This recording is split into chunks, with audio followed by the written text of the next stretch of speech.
नमस्ते and welcome to my ecologics your class of economics.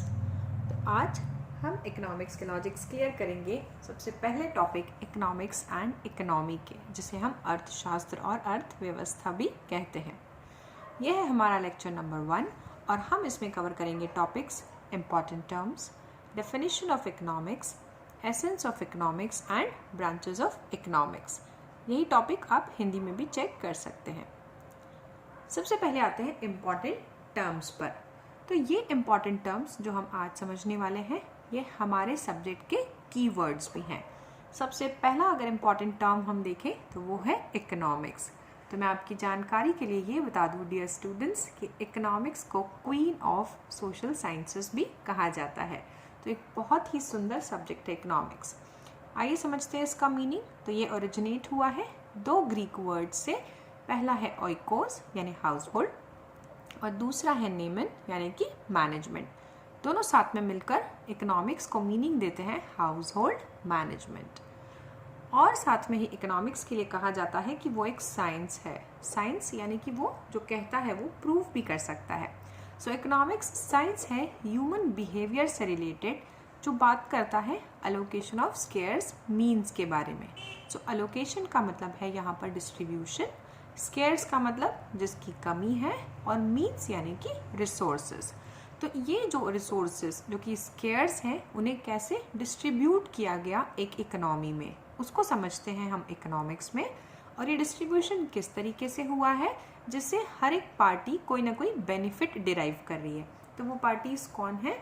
अगर वो पार्टी कंज्यूमर है तो कंज्यूमर को यहाँ पर मिल रहा है मैक्सिमम सेटिस्फैक्शन। अगर वो पार्टी प्रोड्यूसर है तो उन्हें मिल रहा है मैक्सिमम प्रॉफिट, और अगर वो पार्टी सोसाइटी है तो उन्हें मिल रहा है मैक्सिमम सोशल वेलफेयर। यानी इकोनॉमिक्स वो साइंस ऑफ ह्यूमन बिहेवियर है जो रिलेट कर रहा है डिस्ट्रीब्यूशन ऑफ रिसोर्सेज से, जिससे कंज्यूमर्स, प्रोड्यूसर्स और सोसाइटी एट लार्ज सभी पार्टीज को मैक्सिमम बेनिफिट्स मिल रहे हैं। यानी हम यह भी कह सकते हैं कि इकोनॉमिक्स एक थ्योरेटिकल एज वेल एज एक प्रैक्टिकल डिसिप्लिन है। और मेन जो है, जो इंडिविजुअल्स हैं या जो प्रोड्यूसर्स हैं या जो कंज्यूमर्स हैं, वो अपनी इकोनॉमिक प्रॉब्लम्स को सॉल्व कर सकते हैं अगर वो इकोनॉमिक्स की स्टडी करते हैं। तो दूसरा हमारा टर्म है यहाँ पर रिसोर्सेज। सो रिसोर्सेज यानी क्या है? रिसोर्सेज को हम हिंदी में साधन भी कहते हैं। A resource is something that can be used for a purpose। जब हम इकोनॉमिक्स में रिसोर्सेज की बात करते हैं तो हम 5 M's में उसको कैटेगराइज कर देते हैं। वो 5 M's कौन से हैं? मैन, मशीन, मटीरियल, मनी और मेथड। इन 5 M's को एज अ रिसोर्स आप किसी भी गुड या सर्विस के प्रोडक्शन में यूज़ कर सकते हैं। तो रिसोर्स को यूज़ करने के पीछे हमेशा कोई ना कोई पर्पज़ रहेगा, क्योंकि प्रोड्यूसर अगर प्रोडक्शन कर रहा है तो उसका कोई एम है, या तो वो प्रॉफिट अर्न करने के लिए कर रहा है, या फिर अगर वो सोसाइटी के बेनिफिट के लिए कर रहा है तो सोशल वेलफेयर को बढ़ाने के लिए। तो रिसोर्सेज जब भी यूज़ किए जाएंगे कुछ पर्पस के कारण ही यूज़ किए जाएंगे। नेक्स्ट मीनिंग पे आते हैं स्केर्सिटी। तो स्केर्सिटी क्या है? यानी किसी चीज़ की कमी होना। लेकिन उस कमी को समझाने के लिए हमें रिलेशन यूज़ करना पड़ेगा सप्लाई और डिमांड के बीच में। तो ये वो सिचुएशन है जहाँ पर सप्लाई ऑफ रिसोर्स जो है वो कम है as compare to demand for resource. जैसे अगर हम एग्जाम्पल लें, किसी एक इकोनॉमी में अगर फर्टाइल लैंड कम है तो वहाँ पर फूड क्रॉप्स का जो प्रोडक्शन है वो कम होगा। लेकिन अगर उसी इकोनॉमी में पॉपुलेशन बहुत ज़्यादा है तो डिमांड फॉर फूड क्रॉप्स ज़्यादा होगी, तो सप्लाई और डिमांड का मिसमैच हो जाएगा, यानी सप्लाई कम होगी और डिमांड ज़्यादा होगी। अब अगर वो इकोनॉमी डिमांड्स पूरी करना चाहती है तो उन्हें किसी दूसरे देश से, बाहर से जो है वो फूड क्रॉप्स को परचेस करना पड़ेगा, क्योंकि उनकी अपनी कंट्री में वो fertile land as a resource की क्या है? स्केर्सिटी है। आप अलग और दूसरे एग्जाम्पल से भी स्केर्सिटी को समझ सकते हैं। जैसे अगर हम इंडियन इकोनॉमी की बात करें तो इंडियन इकोनॉमी बहुत ही पॉपुलेटेड इकोनॉमी है, पॉपुलेशन बहुत ज़्यादा है, लेकिन फिर भी ह्यूमन रिसोर्सेज की स्केर्सिटी है। तब आप सोचेंगे जब पॉपुलेशन इतनी ज़्यादा है तो स्केर्सिटी क्यों? तो अगर हम ह्यूमन रिसोर्स की बात करें तो हम यहाँ पर स्किल्ड ह्यूमन रिसोर्सेज की बात कर रहे हैं जिन्हें हम प्रोडक्शन में यूज़ कर सकें। क्योंकि हमारी पॉपुलेशन में सारे के सारे लोग स्किल्ड नहीं हैं तो ह्यूमन रिसोर्स भी स्केर्स है। नेक्स्ट मीनिंग समझते हैं चॉइस। सो चॉइस क्या है? चॉइस किसी भी चीज़ का सिलेक्शन करना है, लेकिन यहाँ हमें किस चीज़ का सिलेक्शन करना है?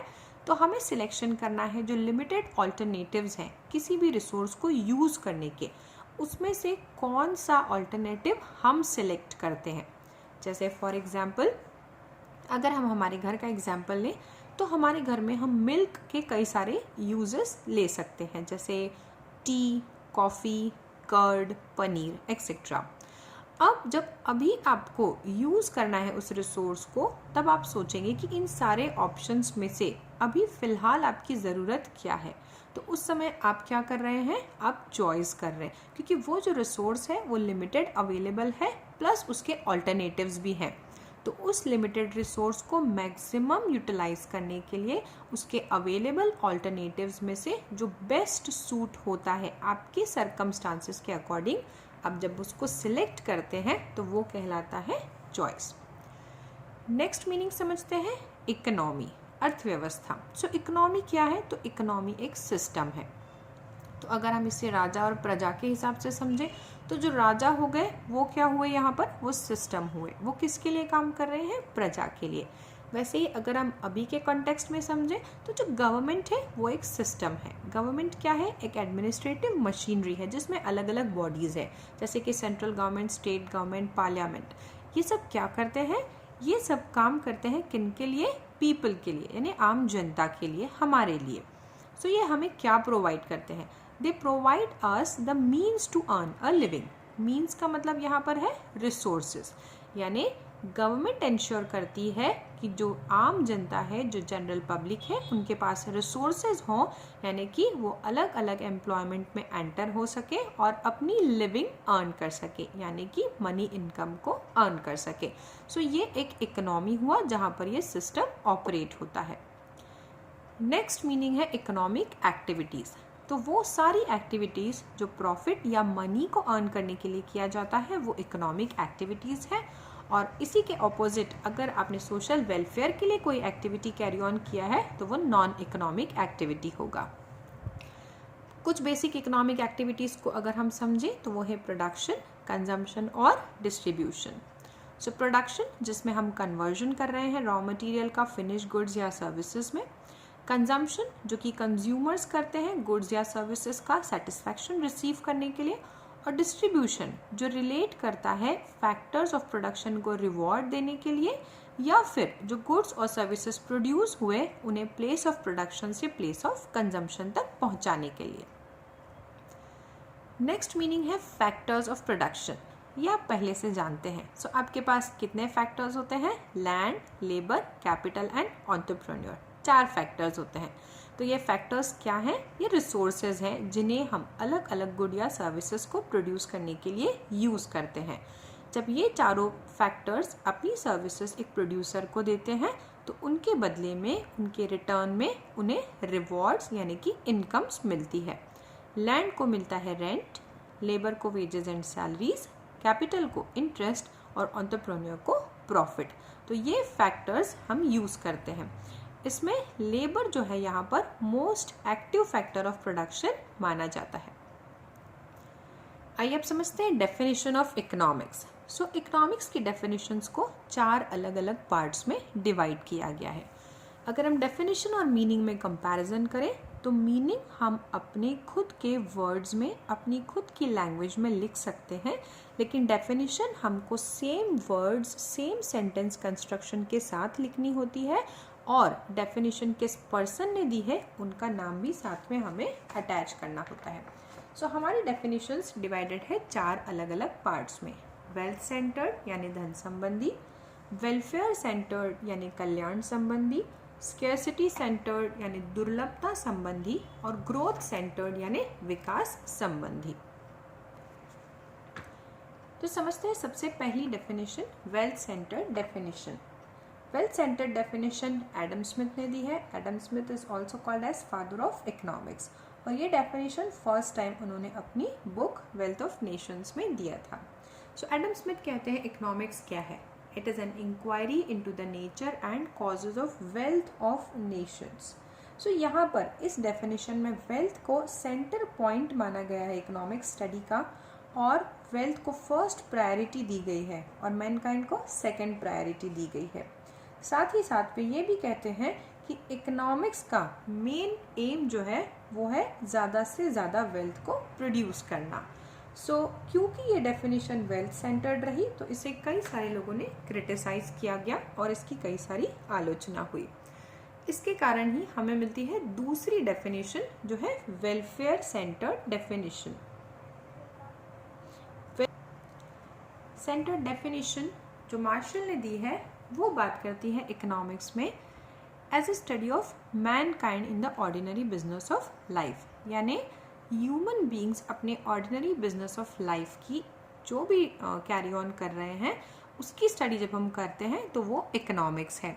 ये स्टडी करती है इंडिविजुअल को as well as social action को जो कि कनेक्टेड है अटेनमेंट, यानी कि कैसे आप अपने अलग अलग गोल्स को अटेन करते हैं अपने अलग अलग रिसोर्सेज को यूज़ करते हुए, यानी चॉइस करते हुए।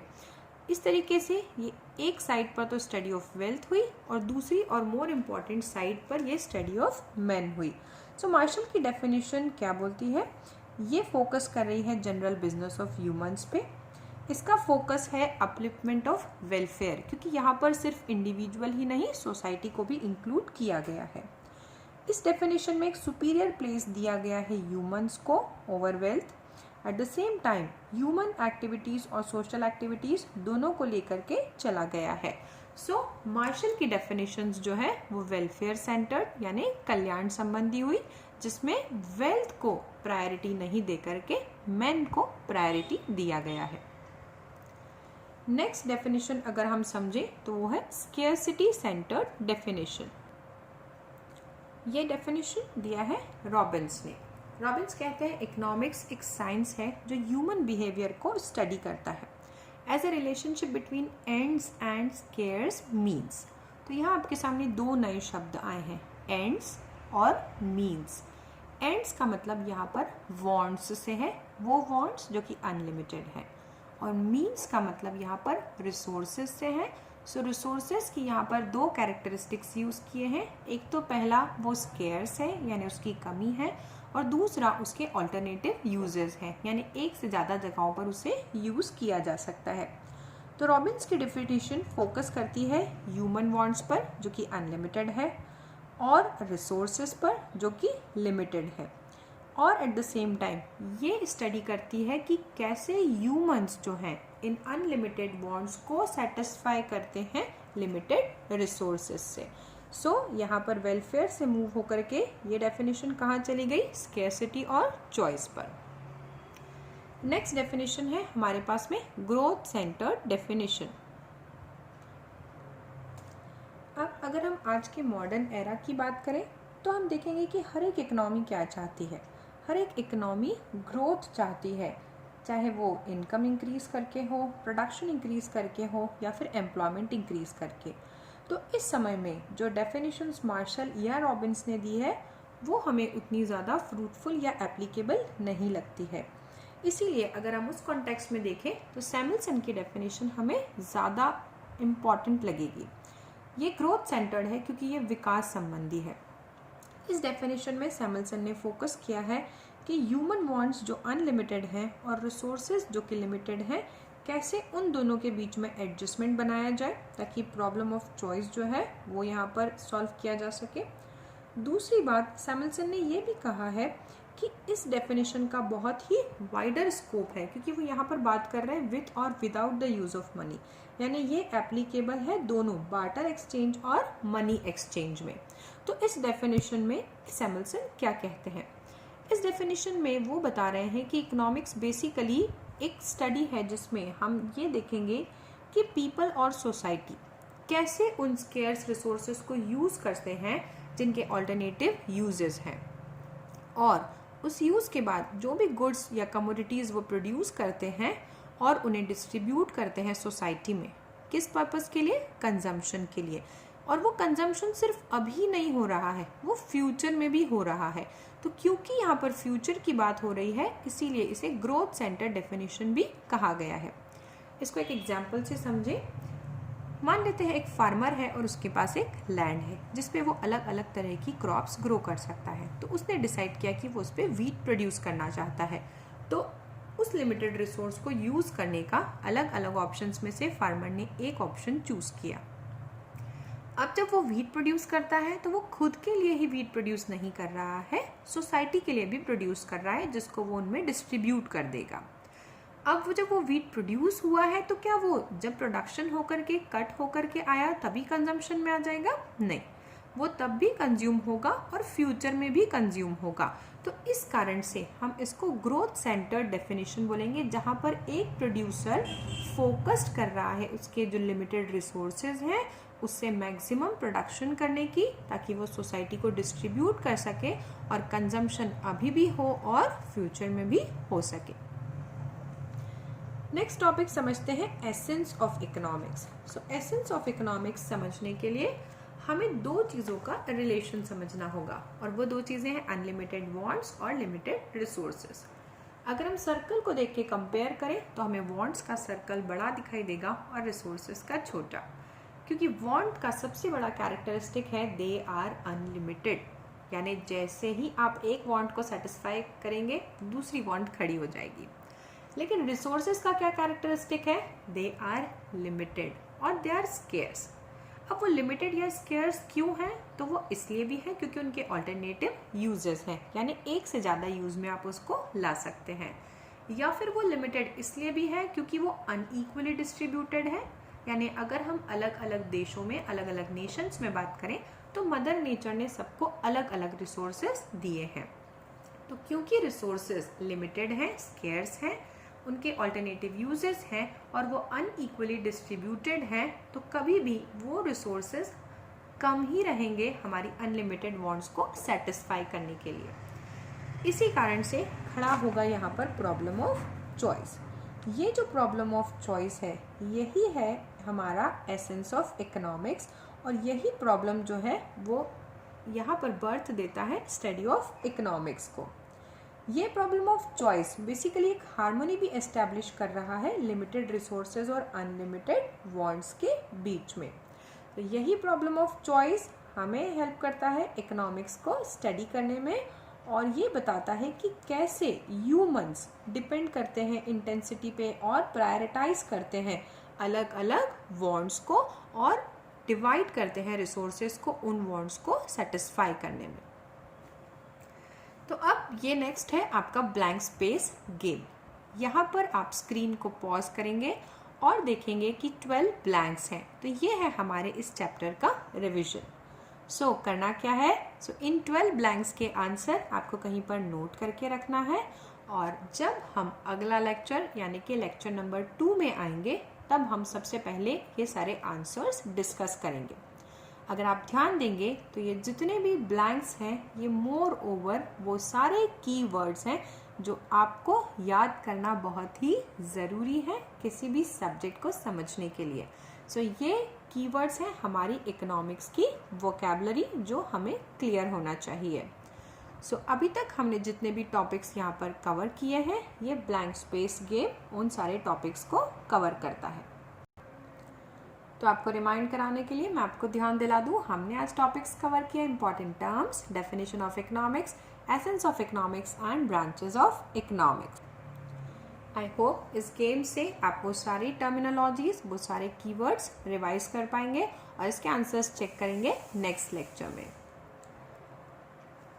Thank you all. I hope अब ये टॉपिक आप सभी को अच्छे से क्लियर हो गया होगा, लेकिन अगर फिर भी कोई डाउट हो तो प्लीज़ कमेंट बॉक्स में लिखकर पूछना ना भूलें। हमारे एमपी के स्टूडेंट्स इजी लैंग्वेज में इकोनॉमिक्स को समझने के लिए परचेज कर सकते हैं हमारी ये बुक, जो हिंदी और इंग्लिश दोनों में अवेलेबल है। Thank you. See you in the next lecture. Till then, happy learning.